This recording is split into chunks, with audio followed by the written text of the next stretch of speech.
হয়, অহাকালি অৰ্থাৎ সোমবাৰ 17 ফেব্ৰুৱাৰীত পোনপ্ৰথমবাৰৰ বাবে বিটিআৰৰ সদৰ চহৰ কোকৰাঝাৰত অনুষ্ঠিত হ'ব অসম বিধানসভাৰ বাজেট অধিৱেশন।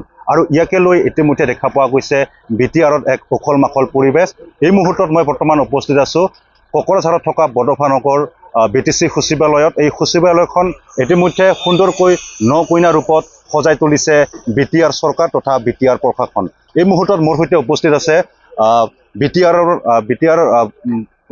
পৰিষদীয় অধ্যক্ষ কাতিৰাম বড়ো ডাঙৰীয়া এই মুহূৰ্তত মোৰ সৈতে উপস্থিত আছে। পোনে পোনে মই তেখেতৰ পৰা কেইটামান কথা জানিবলৈ চেষ্টা কৰিম।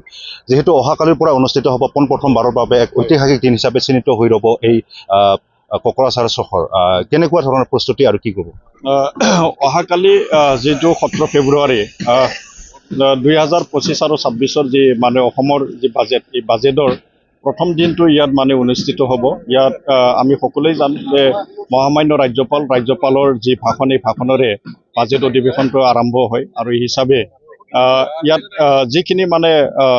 যিখিনি মানে সাজু কৰিবলগীয়া, যিখিনি মানে প্ৰস্তুত কৰিব লাগে, এইখিনি প্ৰস্তুতি ইতিমধ্যে আমি সম্পূৰ্ণ কৰা হৈছে। গোটাই মানে ইয়াত অভ্যৰ্থনা, যিখিনি অভ্যৰ্থনা ইয়াত যিখিনি মানে হাউচত যিমানখিনি মানে কৰিব লাগে, ইয়াত মন্ত্ৰীৰ কাৰণে ইয়াত মানে আমাৰ সুকীয়া যিখিনি মানে অফিচ লাগে ইয়াৰ কাৰণে, আৰু আমাৰ যিখিনি মানে অধ্যক্ষ ডাঙৰীয়া ইয়াত আছে, ইয়াত মানে কি কয় মহামান্য ৰাজ্যপাল ডাঙৰীয়া ইয়াত আহিব, ইয়াত মুখ্যমন্ত্ৰী ডাঙৰীয়া ইয়াত আহিব, ইয়াত LOP মানে অপজিশ্যনৰ যি মানে লিডাৰ তেখেতসকলে আহিব। তেখেতসকলৰ কাৰণে ইয়াত সুকীয়া যিমানখিনি মানে কোঠা লাগে, এই কোঠাখিনি আমি ইতিমধ্যে সম্পূৰ্ণ সাজু কৰি ওলাইছোঁ। আৰু ইয়াত মানে 126 জন বহিব পৰা যিটো মানে বিধানসভা, আমাৰ যিটো পৰিষদীয় মানে সভাকক্ষ, এই সভাকক্ষত আমি ইতিমধ্যে 126 জন বহি ইয়াত মানে খুব সুন্দৰভাৱে যিটো বিধানসভা, এই বিধানসভাটো বহাৰ যি এটা পৰিৱেশ ইতিমধ্যে আমি প্ৰস্তুতি কৰি ওলাইছোঁ।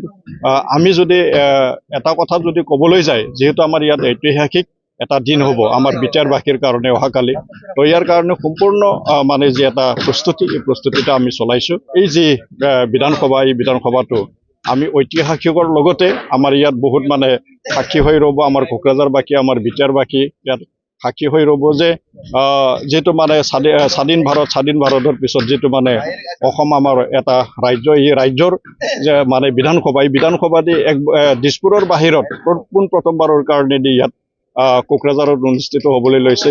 বহুত মানে ঐতিহাসিক হয়। আৰু এই যে এটা সিদ্ধান্ত, এই সিদ্ধান্তৰ কাৰণে মই আমাৰ অসমৰ মুখ্যমন্ত্ৰী ডক্টৰ হিমন্ত বিশ্ব শৰ্মা, আমাৰ অসম বিধানসভাৰ অধ্যক্ষ সন্মানীয় বিশ্বজিৎ দৈমাৰী ডাঙৰীয়া, আৰু আমাৰ বিটিআৰ প্ৰধান সন্মানীয়, আৰু ইয়াত যিমানখিনি ইয়াত মানে আমাৰ বিটিআৰবাসী আছে, বিটিআৰবাসীয়ে ইয়াত সহযোগ কৰিছে, মই তেখেতসকলক ধন্যবাদ জ্ঞাপন কৰিছোঁ।